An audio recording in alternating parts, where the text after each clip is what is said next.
So now, instead of stepping up their game, the Chinese are trying to pull India back. China is sabotaging India's phone manufacturing. Do you know what is the top-selling electronic product in the world? The smartphone. The market is worth over $600 billion, and for years, China ruled it. But now India is closing in. This year, India became the world's second largest maker of phones.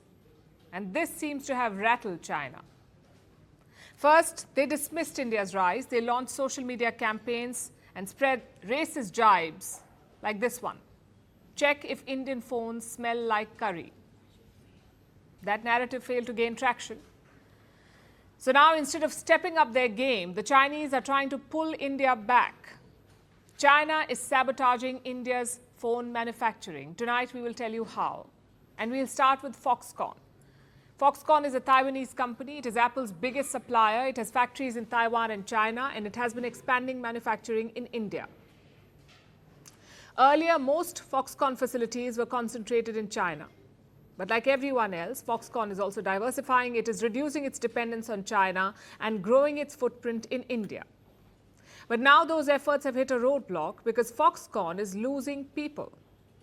It has pulled hundreds of workers from its factories in India. More than 300 of them have left India. 300 Foxconn workers. These were Chinese citizens. They were engineers and technicians. They were working at Foxconn plants in India, the factories that made the iPhones. And why were these Chinese workers here? To help set up Foxconn's new facilities, to share the know-how and to transfer technology. Basically, to enable Foxconn to make more iPhones in India. That's why they were here. But 2 months ago, these workers received orders. They were told to fly back home. The obvious question is why? Why did Foxconn pull so many workers? The company has not explained the decision, but some reports have shed light on what may have happened. This story began in Beijing earlier this year when Chinese officials passed new orders for regulators and local governments. They were asked to curb tech transfers. They were also asked to cut down the export of equipment to other countries. In other words, companies were leaving China, and Beijing made it harder for them to leave. And the official instructions were very specific. They named India and Southeast Asia. They basically imposed a shadow ban to stop companies from leaving China and relocating to India and Southeast Asia. And this was not an isolated move. China has done the same with rare earths and fertilizers. Rare earth minerals, as you know, are used to build electronics.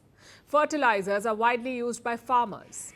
China is a top supplier of both. It has not slapped any official export restrictions on India, but it has put indirect barriers. Same with Chinese workers. There is no ban on them working in India. There is no formal restriction on sharing technology with India, but China is still doing it, pulling out people and quietly blocking supplies.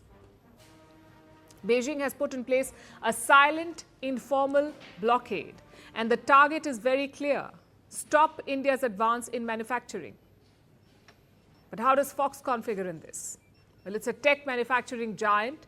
Its biggest facility is still in China. Beijing's blockade will slow down the training of their workforce.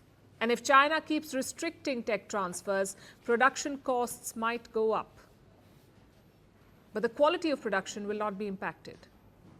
Foxconn is already trying to fill the gaps. It is bringing in workers from Taiwan and Vietnam to replace the Chinese workers who have left. So this will be a short-term challenge.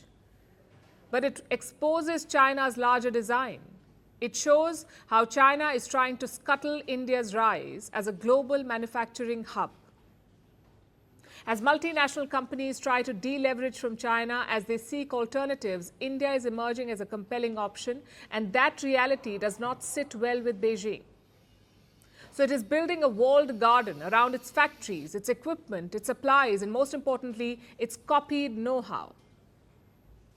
China is doing the same thing that it accuses the Americans of doing. It is sabotaging competition.